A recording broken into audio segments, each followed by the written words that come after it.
salvar-se por ele próprio. O homem não pode salvar-se por si mesmo. O homem não tem essa capacidade. Ninguém tem a capacidade de se salvar por si mesmo. É necessário acontecer o mistério de Cristo, a salvação de Cristo, para que eu e você possamos então herdar a salvação, estarmos dentro da salvação. Eu e você, nós precisamos aprender a palavra. E eu li no versículo 12 do capítulo 5 da carta que Paulo escreveu à igreja de Roma, diz: portanto, assim como por um só homem entrou o pecado no mundo, e pelo pecado a morte, assim também a morte passou a todos os homens, porque todos pecaram. Pastor Alberto, o que quer dizer isto? Quer dizer que o pecado da desobediência de Adão, o pecado também é considerado ofensa. Todas as vezes que eu peco, todas as vezes que você peca, nós estamos ofendendo a Deus. Todas as vezes que eu e você cometemos algum tipo de pecado, nós estamos ofendendo ao nosso Criador. Então o pecado também é conhecido como ofensa a Deus, e vamos ler isso daqui a pouco. Então o pecado, ele entrou por um só homem. O pecado entrou no mundo através da desobediência, a ofensa de Adão para com Deus. E pelo pecado entrou também a morte. Porque Deus disse a Adão: olha, se você tocar no fruto daquela árvore, se você comer do fruto daquela árvore, certamente você vai morrer. E o homem não levou em consideração a advertência, o aviso, a ordenança de Deus, e ele comete o pecado de comer daquele fruto. Não era o fruto que trazia a morte. Presta atenção que nós vemos aí histórias, né, onde morde uma maçã e dorme, morre. Nada disso. Não era o fruto em si que trazia o pecado, mas a palavra de Deus que foi desobedecida por Adão. Não era, podia ser qualquer fruto, podia ser uma manga, podia ser uma jabuticaba. Não tem importância alguma o fruto. A importância é uma ordem a qual Deus deu para que o homem, criado por ele, não viesse a tocar nem comer daquela árvore, daquele fruto da árvore. Então, pelo pecado de Adão, entrou também a morte no mundo. E Adão veio a morrer um tempo depois, quando morreu primeiro espiritualmente. O versículo 13 diz: porque até ao regime da lei havia pecado no mundo, mas o pecado não é levado em conta quando não há lei. Vocês lembram dos filmes de faroeste, de bang bang, assim mais comum chamar, aonde chegava o mais rápido do gatilho e podia matar quem ele quisesse, porque não tinha nada, era um duelo. O duelo, quem fosse mais rápido poderia matar quem quer que fosse, porque não havia lei.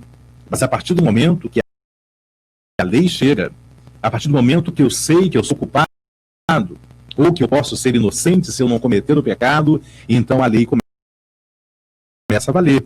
Então esse regime da lei, ela valeu, ela virou até Moisés, de Adão a Moisés, versículo 14. E, entretanto, reinou a morte desde Adão até Moisés, mesmo sobre aqueles que não pecaram, a semelhança da transgressão de Adão, o qual prefigurava aquele que havia de vir. Você não pecou como Adão, eu não pequei como Adão, mas nós fomos gerados, nascidos sob o pecado de Adão. O que ele fez lá no Jardim do Éden, toda a semente de Adão, até chegarmos a Cristo, toda a semente. Cristo não pecou, não nasceu da forma que eu e você, ele foi gerado pelo Espírito Santo. Mas todos os outros, nós sim fomos gerados debaixo do pecado. Então, até Adão, até Moisés, havia essa prefiguração do pecado. Versículo 15. Todavia não é assim o dom gratuito, como a ofensa.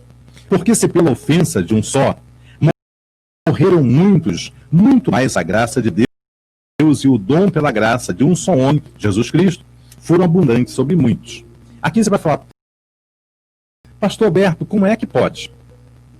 Se Adão pecou E o pecado veio sobre todos nós que não tivemos nada aparentemente a ver com aquilo.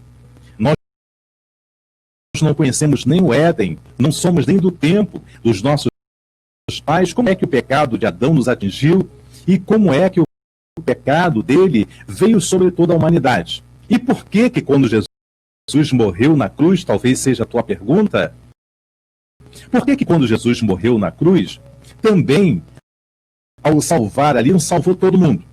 Por que o pecado não passou de todo mundo e todo mundo ficou ali? Não, porque nós continuamos pecando. Nós continuamos fazendo outros tipos de pecado, não a semelhança de Adão. Mas a partir do momento em que nós conhecemos o pecado, nós produzimos outros pecados também para a nossa vida. E é por isso que há a necessidade do arrependimento do meu pecado, a necessidade individual de eu confessar o meu pecado para que eu seja salvo. Quando Cristo morreu, ele veio a salvar a todos.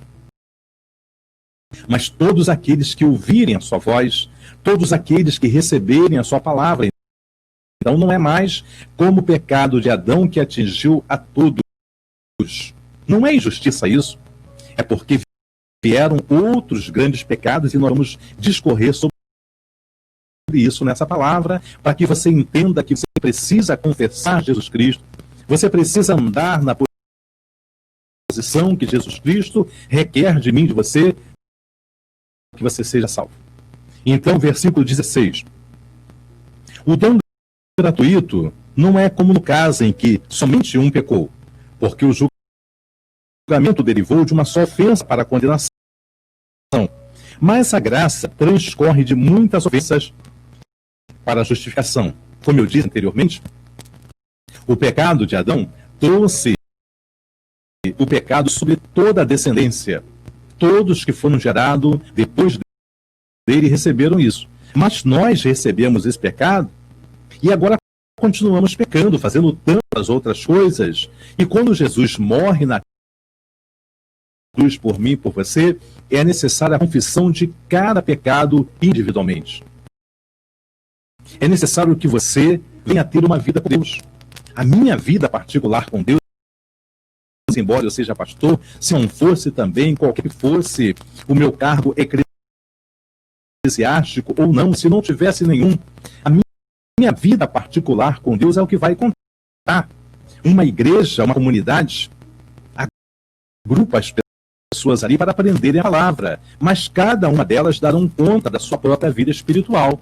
O pastor, o mentor da igreja, aquele que ensina, aquele que doutrina, se ensinar errado, ele dará conta por você porque ensinou errado.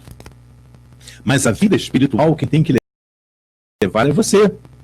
Então, essa palavra nos diz que se pela ofensa de um e por meio de um só reinou a morte, muitos mais os que recebem a abundância da graça e o dom da justiça reinarão em vida por meio de um só, a saber, de Jesus Cristo. Pois assim como por uma só ofensa veio o juízo sobre todos os homens para a condenação, assim também por um só ato de justiça veio a graça sobre todos os homens para a justificação da vida.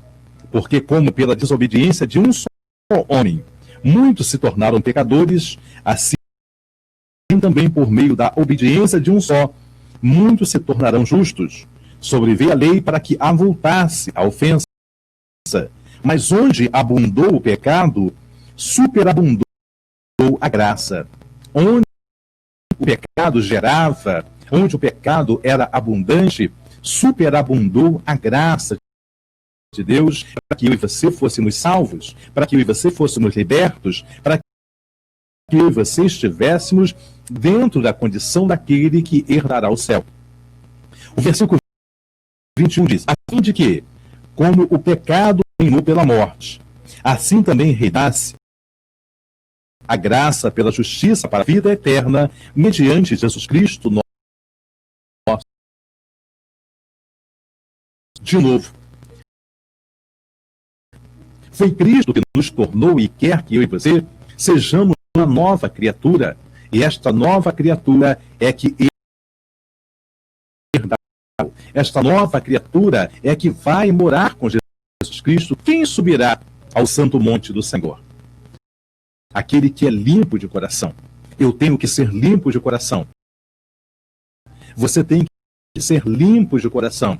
Nós não podemos viver na prática do pecado, como o capítulo 6 vai falar. O capítulo 6 há uma pergunta: que diremos, pois? Permanecemos no pecado para que seja a graça mais abundante? De modo nenhum. Como viveremos ainda no pecado? Nós, os que para ele morremos. Você tem que morrer para o pecado. Ou o pecado tem que morrer também para você. Nós não podemos, mais uma vez libertos, uma vez salvos, não podemos retornar à prática do pecado. Porque a palavra é como Jesus fala. Porque a porca, né? Se der pérola, ela deu um banho na porca, ela vai voltar para o local.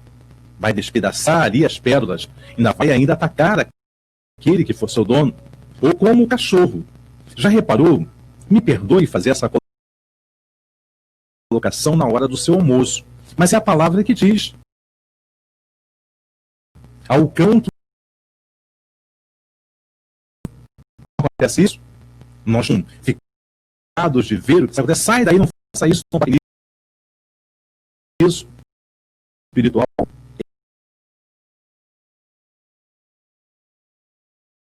Nós somos libertos, mas depois deixamos de lado a doutrina da salvação, porque a salvação tem doutrina. A salvação não é de qualquer maneira. A salvação, você tem que ser obediente. Obedecer é melhor do que o sacrificar. Você tem que se desviar do mal, como fazia Jó. Você tem que ter integridade, como tinha Jó. Você tem que ser uma pessoa verdadeira, falar a verdade. Você não pode se contaminar. A salvação, ela tem uma doutrina. A salvação não é o simples ato de dizer: eu aceito Jesus Cristo, eu dizimo, eu oferto. A salvação não é isso. Mais profunda, porque a salvação tem que ter aliança.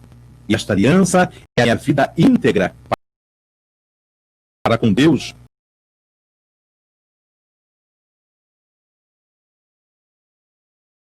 Eu e você sejamos curados dos nossos